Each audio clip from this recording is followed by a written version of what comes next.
que les histoires d'amour, c'est comme les voyages en train. Et quand je vois tous ces voyageurs, parfois j'aimerais en être un. Pourquoi tu crois que tant de gens attendent sur le quai de la gare?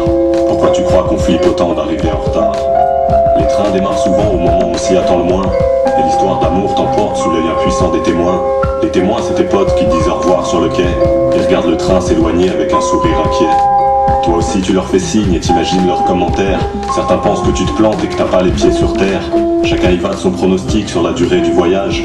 Pour la plupart, le train va dérailler dès le premier orage. Le grand amour change forcément ton comportement. Dès le premier jour, faut bien choisir ton compartiment. Siège couloir ou contre la vitre, il faut trouver la bonne place. Tu choisis quoi, une love story de première ou de seconde classe?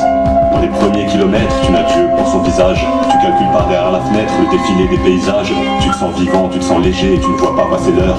T'es tellement bien que t'as presque envie d'embrasser le contrôleur. Mais la magie ne dure qu'un temps et ton histoire bat de l'aile.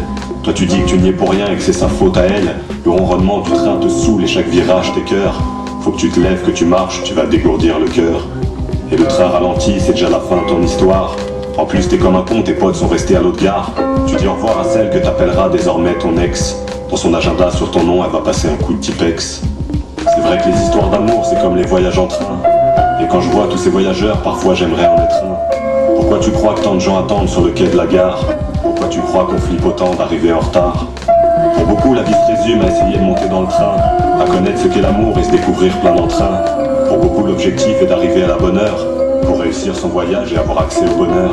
Il est facile de prendre un train, encore faut-il prendre le bon. Moi je suis monté dans 2-3 rames, mais c'était pas le bon wagon. Car les trains sont capricieux et certains sont inaccessibles. Et je ne crois pas tout le temps qu'avec la SNCF c'est possible.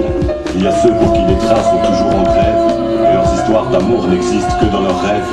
Et il y a ceux qui foncent dans le premier train sans faire attention, mais forcément ils descendront déçus à la prochaine station. Il y a celles qui flippent de s'engager parce qu'elles sont trop émotives.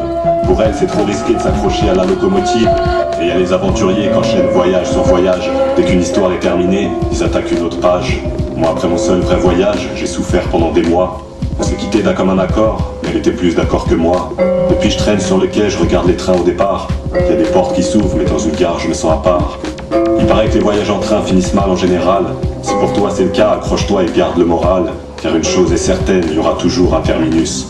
Maintenant tu es prévenu, la prochaine fois tu prendras le bus.